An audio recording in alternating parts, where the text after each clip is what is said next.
know, my friends, this is going to be the weirdest SmackDown ups and downs ever, because by the time I am saying this to you, or by the time you see it, the Elimination Chamber is going to be on, which means we have to rush through this. Then I have to sit down and watch that too.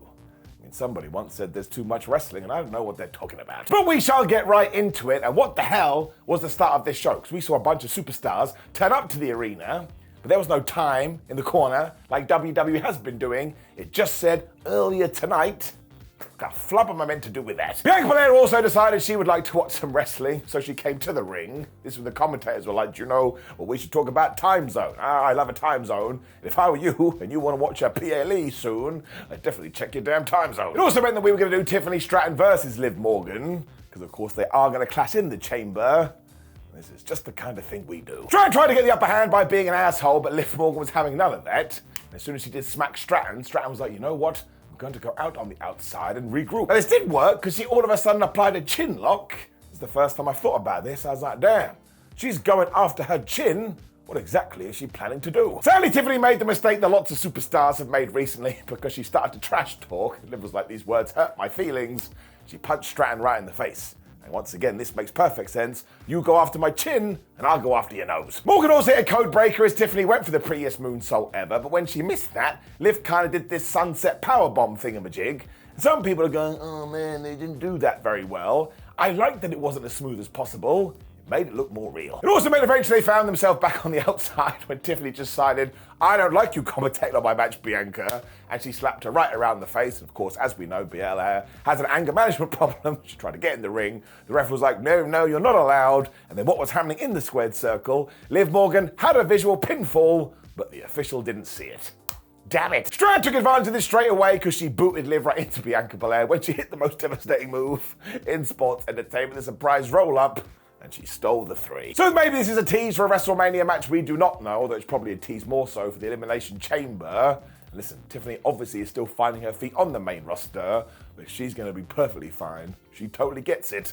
But Drew McIntyre was then freaking out backstage because he had realized that if I don't win the Elimination Chamber, everything I've done recently is going to be as pointless as CM Punk's comeback.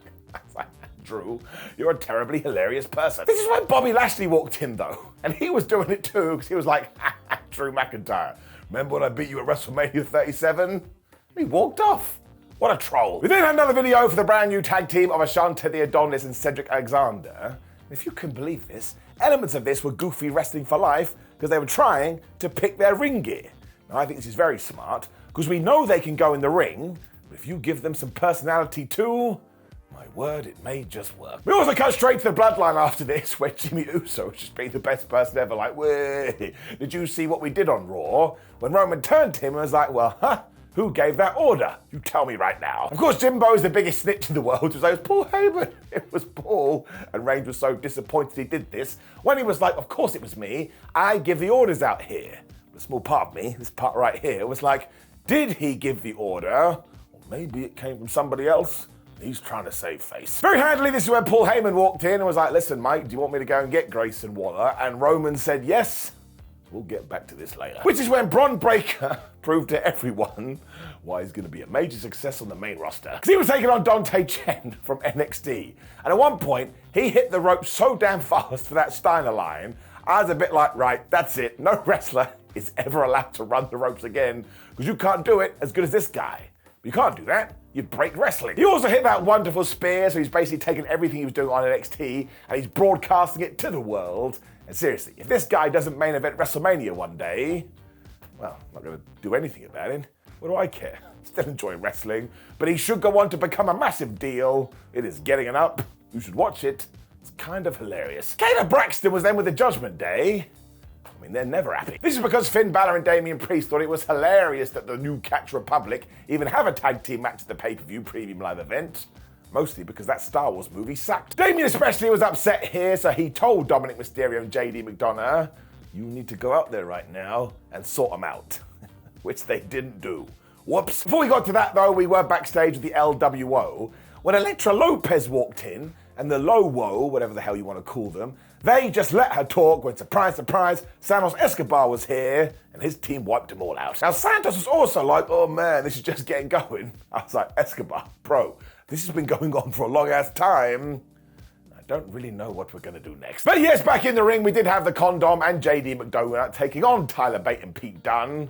Honestly, this was really, really good. It was surreal in many ways if you are a fan of the European wrestling scene, because of course, years ago, Pete Dunne, Tyler Bate and JD McDonagh were running wild over that thing, and now they're in WWE, teaming with Rey Mysterio's kid. I mean, wrestling is totally nuts. Bate and McDonagh kind of underlined that too, because they were just doing this wrestling when, of course, Dominic and Peter got in there, and they just kept escalating things, especially at one point. Dunn was like, "That's right, Dommy boy, I'm gonna rip your limbs off," breaking him in two. Thankfully, Dommy boy is used to this though after his prison jaunt, and eventually they did use shenanigans to get back on track. You think by now the good guys would expect this? They cannot watch tape. Sadly for Mysterio, he got a little bit carried away with the three amigos because he felt like he had to pose, which is when Tyler Bate reversed the last one, and he slapped Pete Dunne's hand, which was so warm he got the hot tag. It was also kind of hilarious to watch because this Attack of the Clones duo are just so good. And by the time Tyler Bate was doing the aeroplane spin, I was just clapping. I was like, man, this some good ass wrestling, you really get it. We also got into the 1-2-oohs when Dominik Mysterio was actually able to score with the 619. It was basically a trick. And eventually the new catch crew thingamajig, I'm gonna go to the political land, whatever we want to call them, hit that Tiger Driver combo thing, and they got the 1-2-3, and even though the rest of Judgment Day tried to attack, they shooed them away.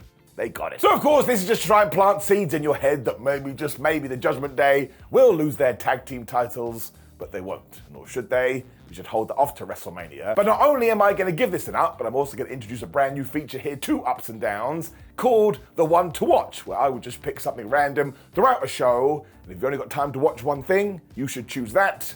And as I'm sure you can figure out, it's going to this match. It was so damn entertaining. We then had the best worst trifecta in the world, because Grayson Waller, Austin Theory, and Logan Paul were all hanging out. Now, I would like to hang out with them too, but after about 5 minutes, I'd probably want to headbutt a wall. Thankfully, Kevin Owens walked in, because of course he hates all of them. He was like, "I will beat you up." When Paul Heyman was on hand, he was like, "Grayson, the tribal chief will see you now." Like, this is the weirdest doctor's appointment ever. We also had this random clip of Dakota Kai being helped back to the trainer's room, and later on Bayley was going to go and see her. Dakota was like, "Oh, I got attacked by damage control, so now we're going to do that tag team match next week." You see what's happened here? Bayley has gone babyface, and she's being too trusting. Dakota is definitely going to screw her over, so be ready for that. When the oddest feud in WWE continued. Because it was the Authors of Pain taking on the Street Profits, and I was upset straight away because all my dreams were dashed. I was hoping on one side of the ring, you're going to have a bunch of people writing stories about agony, and the other, you were going to have some preachers standing on a sidewalk. We didn't get any of this. Montez Ford did indeed try to take A-Cam out using his speed, though. He was like, "Nah, brah, I'm really strong," and he murked him. And even when Angelo Dawkins tried the same, he met the same fate. They quickly decided to go into smash mode, though, when Angelo did this incredible dive over the top rope.